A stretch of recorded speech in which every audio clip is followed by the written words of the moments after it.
Hi, I'm Chivu, and for this bonus track we hear more from Michael about his experience growing up in Brunswick, a multicultural suburb in Melbourne, and how that shapes his role as a dad.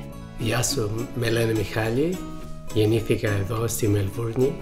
Ciao, mi chiamo Michele, sono nato qui in Australia. Hello, my name is Michael. I live here in West Footscray with my wife Tanya and our children Mai, V and Marco. And a bit about my language biography. Both of my parents were born overseas, my dad in Italy and my mum in Greece.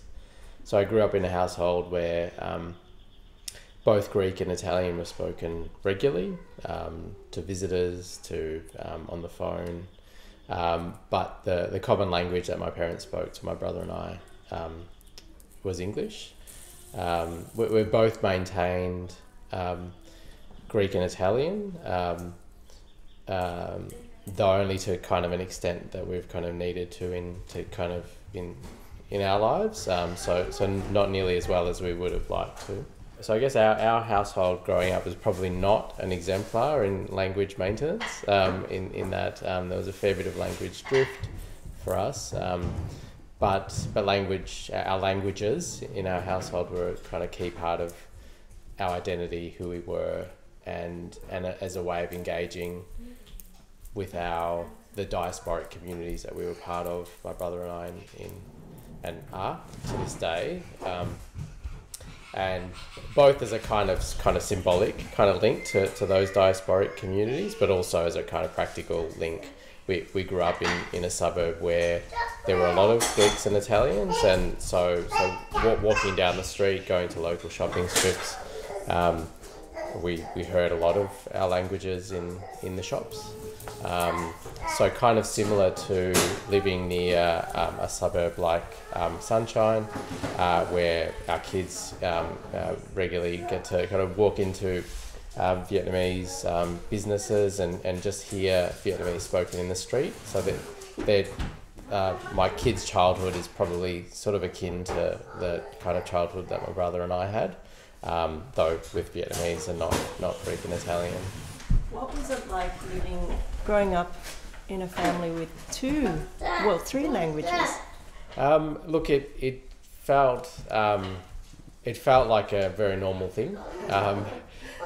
So having grown up in what might be called a mixed marriage now, it just felt like the way the world was. So the kind of being moving kind of seamlessly from one culture to another was just sort of our daily reality, and something that just felt pretty natural. And so from a kind of languages perspective, it didn't. It just kind of was. It was just kind of what our world was. And looking back, it feels like a pretty privileged way to have grown up in a household like that. Whenever I do speak any of my cultural languages, I do feel like a connection to my culture, to my community, and that's both a diasporic community or communities here in Melbourne, but it's also then our link to our ancestral home in Europe, in Greece and in Italy. So yeah, it makes me feel really kind of whole whenever I speak those languages, and I guess the kind of having a link to homelands outside of Australia makes me feel more connected to the world, and also makes me feel more. I feel like I kind of can get whenever I meet someone in Melbourne who's from a part of the world that I've otherwise not gone to or not had much exposure to. I immediately kind of understand what it is like for that person to have kind of multiple homes, and how lucky that is to have that kind of sense of home and connection to the broader world beyond our own city. So I think it does those two things. It connects me with Greeks and Italians in Melbourne, connects me with Greeks and Italians in Greece and Italy, and also connects me with other Melburnians and Victorians that that also have kind of hybrid identities. In this household that I'm speaking from now, we don't speak Greek or Italian, and at times I do feel like there's a kind of it's a failing on us. I think it really is difficult to raise kids bilingually, let alone with more than one additional language, particularly in a context like ours. We still have a culture that privileges monolingualism and thinks that there's nothing wrong with that when in the world we're in now, it's increasingly monolingual people are going to become an increasing minority, and I don't think the penny has yet dropped in our country. You mentioned you don't use Italian or Greek at home here. Was that a conscious choice, or because it was so difficult? I don't know if it conscious in the sense that it was a conscious decision to omit those languages. More it was the absence of finding a way to make it work. But it is something with a level of regret, though I think it was just a kind of reality of the need to... So I guess for us in our household, there was a kind of, in as far as there was a conscious decision, by choosing one of our three languages other than English, Vietnamese, it was I think the most sensible decision for us to sort of specialise in, if you like, as a household. On Tanya's side, my parents-in-law speak Vietnamese almost exclusively at home.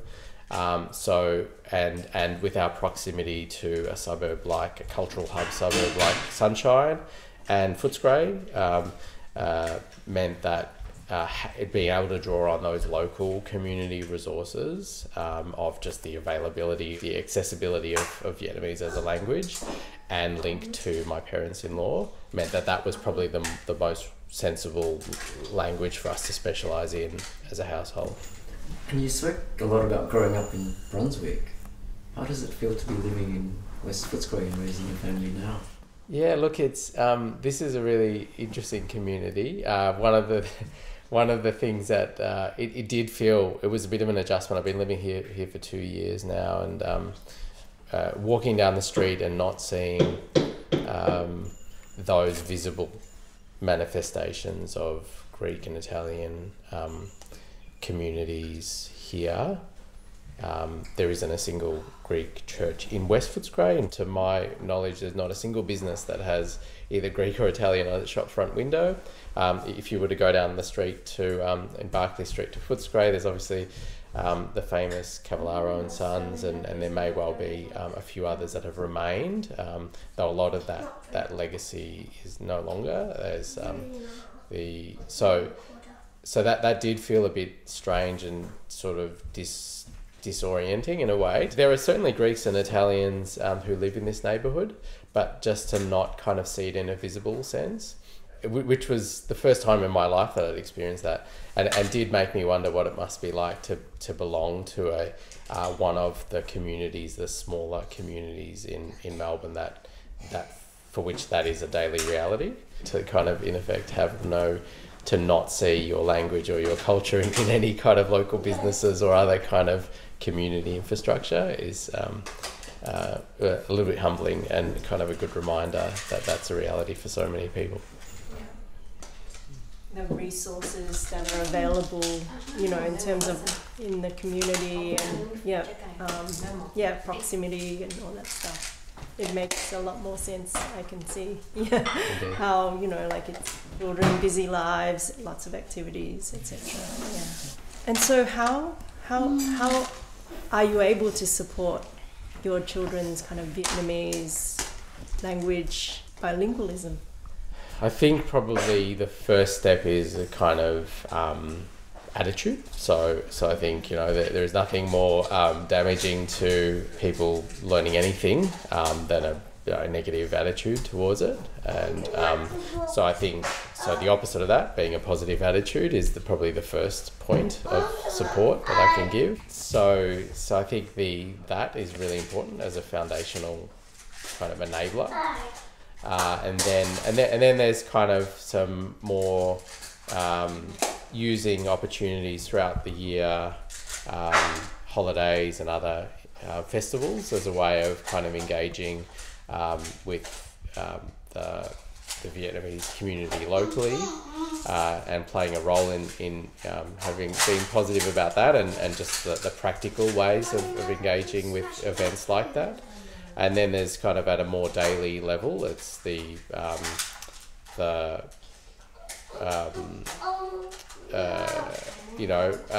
I guess I don't speak Vietnamese, but being conscious of some of the vocabulary that's used in our household, some of the kind of daily conversations, and being able to be in tune with that vocabulary, and I guess with the kind of the cultural underpinnings of some of those words, probably some of the practical ways in which I